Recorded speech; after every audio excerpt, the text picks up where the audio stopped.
সকালে বর টাটকা টাটকা কাতলা মাছ আর ছোট ছোট নদীর চিংড়ি মাছ আর সঙ্গে আমুদি মাছ নিয়ে এসেছে। কষিয়ে এগুলোকে রান্না করব। আর চিংড়ি মাছ দিয়ে লাউ ঘন্ট করব আর কাতলা মাছের পাতলা ঝোল করব।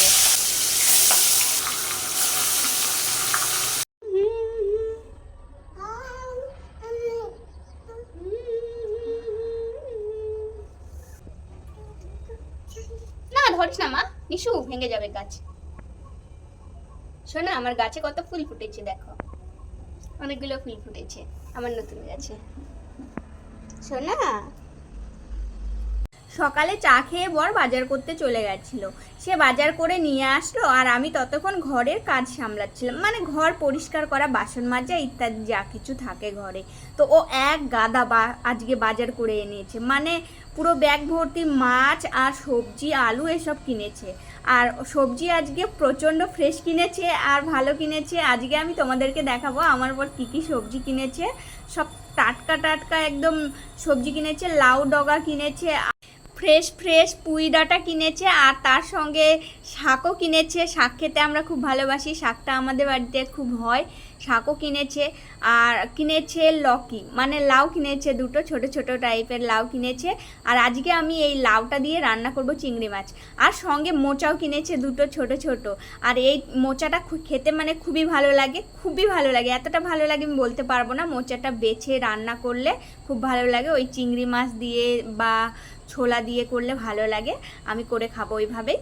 তো এখানে টাটকা টাটকা পুরো কাতলা মাছ এনেছে আমার বর সকাল সকাল গিয়ে।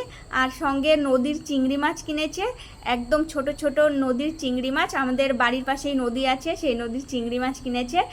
আর এই চিংড়ি মাছটা খেতে খুব ভালো লাগে আমাদের, ছোট ছোট, এর থেকে বড়টা খুব একটা খেতে পারি না। আর এখানে আমুদি মাছ কিনেছে, আর আমুদি মাছের ভাজাও আজকে করব।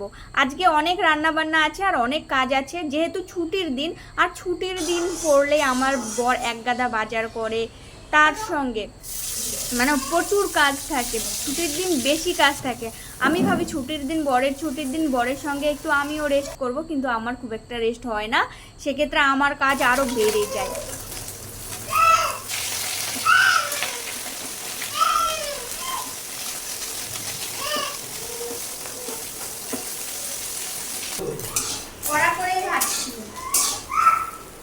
বর বলেছে আমুদি মাছের কড়া কড়া করে ভাজা খাবে, তো আমি ওকে আমুদি মাছ কড়া কড়া করে ভাজা করে আগে ওকে খেতে দিয়ে দিলাম। তারপরে বাকি রান্নাগুলো আরও পরে করব। আর ছুটির দিন হলে আমার বাজার সামলানো, মাছ মাংস সব কিছু সামলানো, বাজার গোছানো, মেয়েকে সামলানো, মানে কাজ অনেক বেড়ে যায় আর বেলাটা অনেক হয়ে যায়। সকালে উঠলেও কাজ যেন শেষই হতে।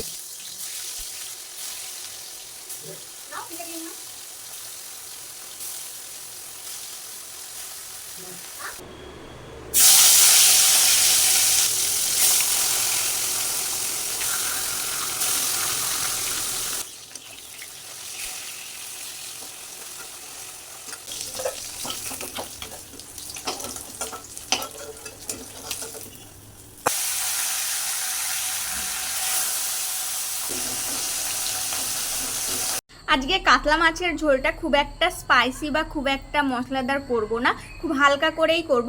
আর কি দিয়ে করব সেটাই চিন্তা করছিলাম, তখনই মাথায় আসলো দুটো বেগুন আছে, তো বেগুনটা কেটেই আমি ঝোল করি পাতলা করে বেগুন আলু দিয়ে। তো বেগুনটা কাটতে গিয়ে একটা বেগুন পুরোটাই পোকা ছিল। আর এইটুকু বেগুন আলু দিয়ে ঝোলটা খুব মানে একদমই হবে না আমাদের সবার জন্য। তাই জন্য কয়েকটা লাউ ডগাও আমি কেটে নিচ্ছি। আর লাউ ডগা বেগুন আলু দিয়ে যেহেতু ঝোল করব, লাউ ডগার ঝোল এমনিতেই পাতলা হয়, তাই জন্য আজকে কাতলা মাছের ঝোলটা আমার বেশি পাতলা হবে। আর যেহেতু আমার মেয়ে কাতলা মাছের ঝোল খায়, মানে কাতলা মাছ দিয়েও ভাত খায়, তাই জন্য মাছের ঝোলটা আমি একটু হালকার মধ্যে দিয়েই চালিয়ে দেওয়ার চেষ্টা করি। আর বাকি যেগুলো করি সেগুলো আমরা একটু ভালো করে বেশি করে ঝাল পেঁয়াজ দিয়ে করি, কিন্তু মাছটা একটু হালকা করি, কারণ আমার মেয়ে খুব একটা ঝাল খেতে পারবে না, ছোট্ট তো খুব, তাই। কাতলা মাছের ঝোলটা চাপিয়ে দিয়ে উনুনে আমি চলে এসেছি এখানে চিংড়ি মাছ কাটতে। আর চিংড়ি মাছও এনেছে এক গাদা, মানে এক ডালা চিংড়ি মাছ এনেছে। এগুলো কাটতে গিয়ে আমার অবস্থা তো পুরো খারাপ, অনেকটা সময় চলে গেছে এই চিংড়ি মাছ কাটতে। অনেক রকমের মাছ এনেছে, তাই এত মাছ আর এত সবজি কাটতে গোছাতে অনেক আমার সময় চলে গেছে, আর খুব বেলা হয়ে গেছে। এখনই বেলা 1টা বাজে, আর কখন খাবো আর কখন বাকি রান্না করব ভগবান জানে। তবে যাই হোক, কষ্ট করলেই কেষ্ট মেলে। তাই জন্য আমি কষ্ট করে, যতই কষ্ট হোক, আমি এই মাছগুলোকে সব কটাকে কাটবো, কেটে অর্ধেকটা আমি ফ্রিজে রেখে দেবো, আর এই অর্ধেকটা যেটা বাঁচলাম সেটা দিয়ে এখন আমি সবজিটা রান্না করব। আর এখানে আমি কাতলা মাছের ঝোল চাপিয়ে দিয়েছিলাম, তো ঝোলটা ফুটে উঠেছে, আর তাই জন্য আমি মাছগুলোকে আমি একটা একটা করে সব কটা মাছকে দিয়ে দিলাম। আমি বললাম না যে লাউ ডাঁটার ঝোল একটু হালকা হয়ে যাবে বেশি, তো অনেকটাই হালকা হয়েছে, আর মেয়ের জন্য আরও বেশি করে হালকা করি। তাও লাউ ডগার ঝোল খুব ভালোই লাগে আর হেলদিও বটে।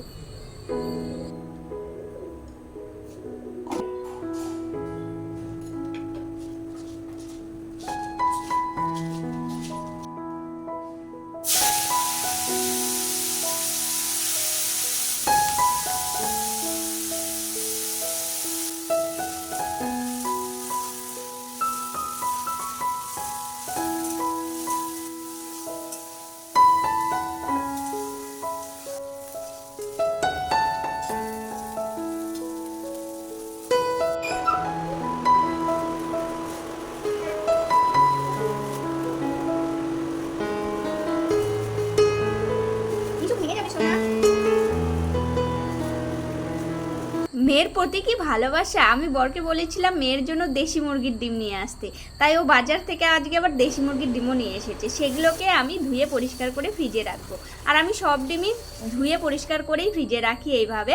আর মানে কি বলতো, ফ্রিজে রাখার জন্য সব কিছুকে ক্লিন করেই রাখা ভালো, কারণ ফ্রিজে অন্যান্য খাবারও রাখা হয়, তো নোংরা কিছু থাকলে আমার ভালো লাগে না, তো আমি সব কিছুকেই পরিষ্কার করে ফ্রিজে রাখি।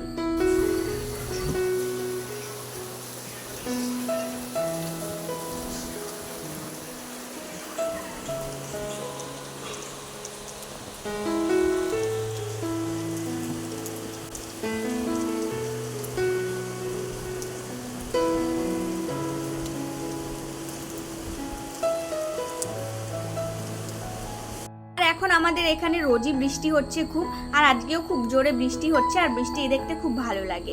ছোটবেলায় কত যে বৃষ্টিতে ভিজতাম আর কত আনন্দ লাগতো, এখন তো ভিজতেই পারি না সংসারের আর কাজের চাপে। যাই হোক, আমি এখন লাউগুলোকে সুন্দরভাবে কেটে নেব কুচি কুচি করে, আর এটা দিয়েই আমি মাছটাকে রান্না করব, মানে চিংড়ি মাছটাকে যেটা কেটে ধুয়ে রেখেছি ওটাকে রান্না করব।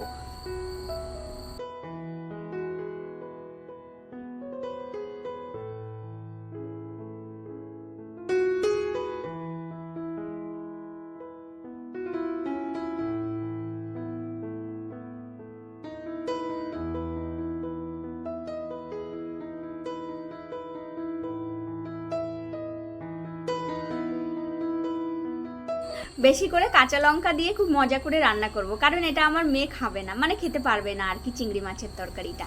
আর এখানে আমি যত বাজার আছে সবগুলোকে আবার আমার গোছাতে লাগবে। আমি কিন্তু চিংড়ি মাছের তরকারিটা বসিয়ে দিয়েছি অলরেডি। আমি দুটো কাজ তিনটে কাজ একসঙ্গে করি, কাজটাকে তাড়াতাড়ি ঝটফট হবার জন্য। একটা কাজ হবার সঙ্গে সঙ্গে আমি আরেকটা কাজকেও করি। যেমন আমি কড়াইতে চিংড়ি মাছটাকে বসিয়েছি, মানে চিংড়ি মাছ ভাজা হয়ে গেছে, আমি কড়াইতে লাউটা বসিয়েছি, ওটা যতক্ষণ সেদ্ধ হচ্ছে ততক্ষণের মধ্যে আমি সব কটা বাজারকে পারফেক্টভাবে গোছাবো আর ফ্রিজে রাখবো।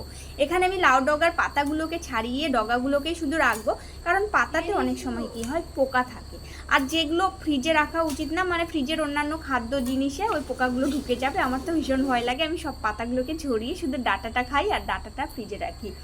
আর আমি মানে সঞ্চয় করে রাখতে হবে, আমার বর তো একদিনের জন্য আনেনি, অনেক কদিনের জন্য এনেছে, তো এগুলোকে আমরা ফ্রিজে রেখে ধীরে ধীরে খাই আর কি।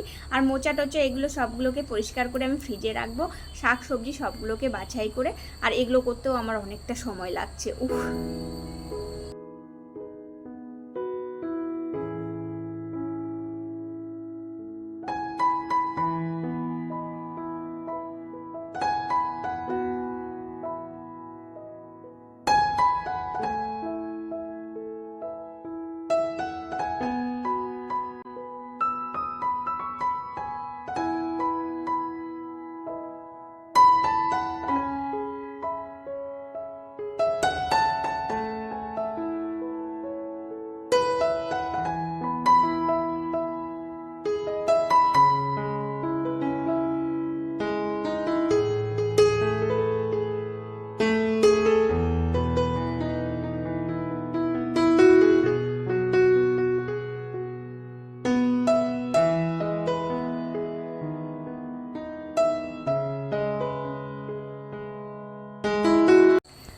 এখন আমরা লাঞ্চ করতে বসে গেছি। আর আজকে লাঞ্চ করার টাইমটা খুব মানে একটু দেরি হয়ে গেল, কারণ সংসারে অনেক কাজ ছিল, প্রচুর কাজ, বাচ্চাকে সামলাতে হয়, সঙ্গে সংসারের সমস্ত কাজকে সামলাতে হয়, তাই জন্য আজকে অনেকটা দেরি হয়ে গেল। তো আজকে আমার এই ব্লগটা কেমন লাগলো তোমাদের আমাকে বলবেন কমেন্ট করে, আর ভালো লাগলে লাইক করবেন। আর আজকের ব্লগটা এখানেই শেষ করছি, ভালো থাকবেন, বাই বাই।